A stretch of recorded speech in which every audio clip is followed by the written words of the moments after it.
Hey YouTube, Kiraqualia here, bringing you guys another one of my Cardfight Vanguard market price watch videos. We've had a huge increase in a lot of cards over the past couple weeks with the support coming out for GBT11 and the Aichi Legend deck that just got released.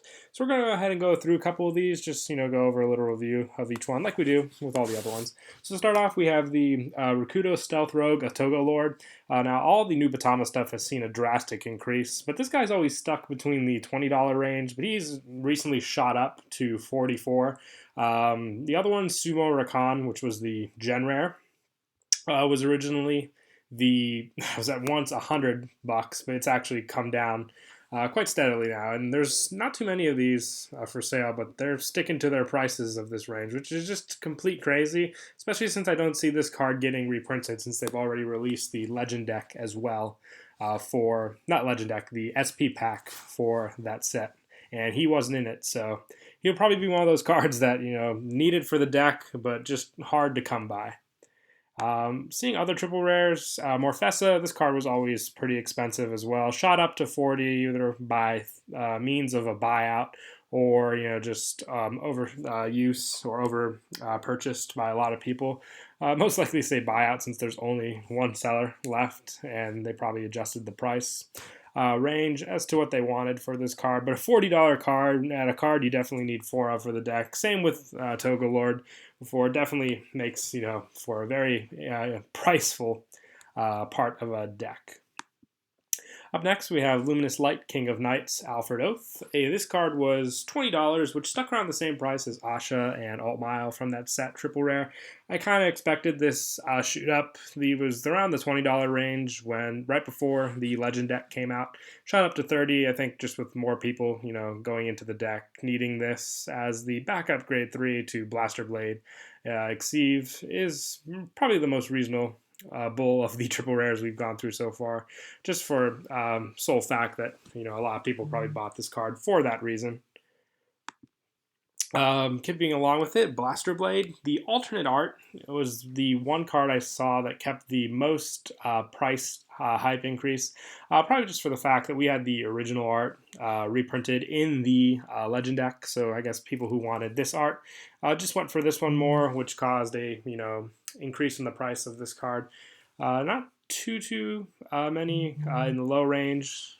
Other than that, seeing a $20 mark for this card alone, which is not bad at all. It is an old card, set 1. I think this card came out in originally along with the trial deck. But this art, especially this and the Dragonic Overlord, requested by a lot of fans. Up next, Seeker Thingsaver Dragon, just another card keeping with the trend of the Legend deck. People who want, backup support in the form of Legion will definitely turn to this card just because you have to run Blaster Blade Seeker as the backup, which, if I'm correct, works also with the new Alfred Stride to give a blaster on Rearguard Twin Drive. And this also works very well with the Holy Religious Soul Saver card. Blaster Blade, surprisingly, the Legend deck Blaster Blade is holding a pretty good steady price. If you're able to get your Legend decks for $24, I'm seeing this card, hold that value of at least $14 out of that deck, which is incredible just for people wanting to make their money back on the deck alone and not even wanting to play it. Getting what looks to be the, it says triple rare, but SP because it definitely has the clear text and all that. Definitely a good, investment there if you bought the deck since it already had a playset of Blaster Blade. Laurel Knight Sicilus, this card, Royal Paladin support has definitely been a big focus so far on the video just because it had the most price increase.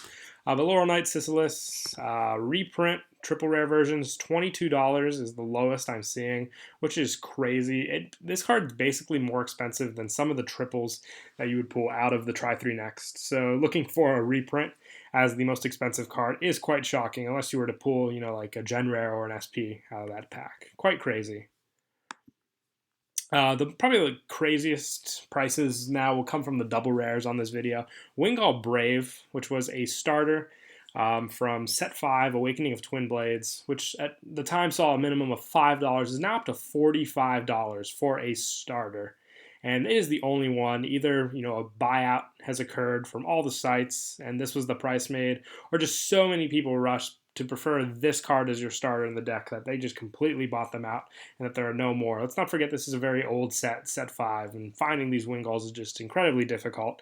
Otherwise, you probably see a couple or two, in a binder somewhere, but, lucky them if they're holding on to those Wingals. Belial Owl. Now this card stuck around to the $18, $20 range.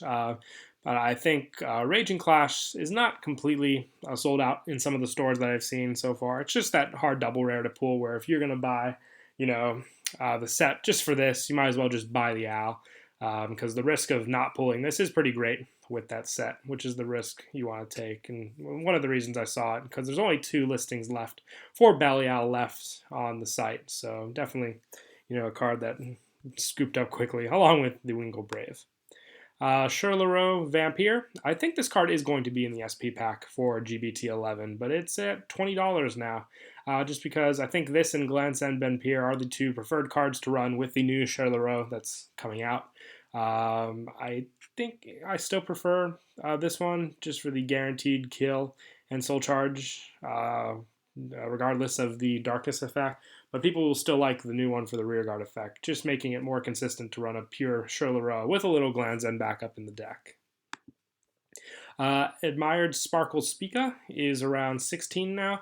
We haven't really gotten too much support-wise for the Bermuda set coming out yet, but the trend usually holds that cards that have the boost counterblast effect tend to go up in price when decks of that clan support is getting support. It's happened with golds, it's happening with dark irregulars, it's happened with basically all of them, and that trend just is holding with Spica because I don't think we'll get a reprint of this card, and the effect's really good, so definitely can see this holding up that price for a good while until we see all the support for the Bermuda pack.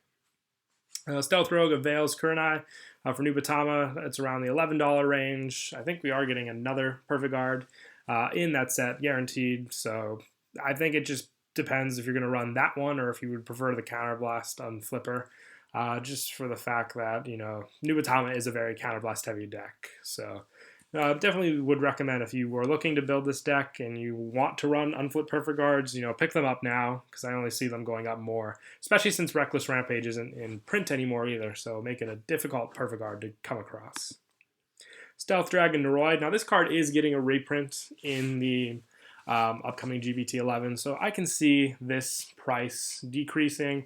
If not just a little, depends on, how easy Noroi will be to pull as a reprint from that set. I guess we'll just have to wait and see. But until then, either hold off, because either that card will be very difficult and this price will retain, or, very easy, making this not so much needed.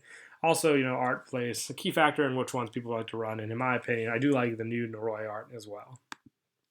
Star-vader Colony Maker. Now, I think Link Joker has been doing quite well.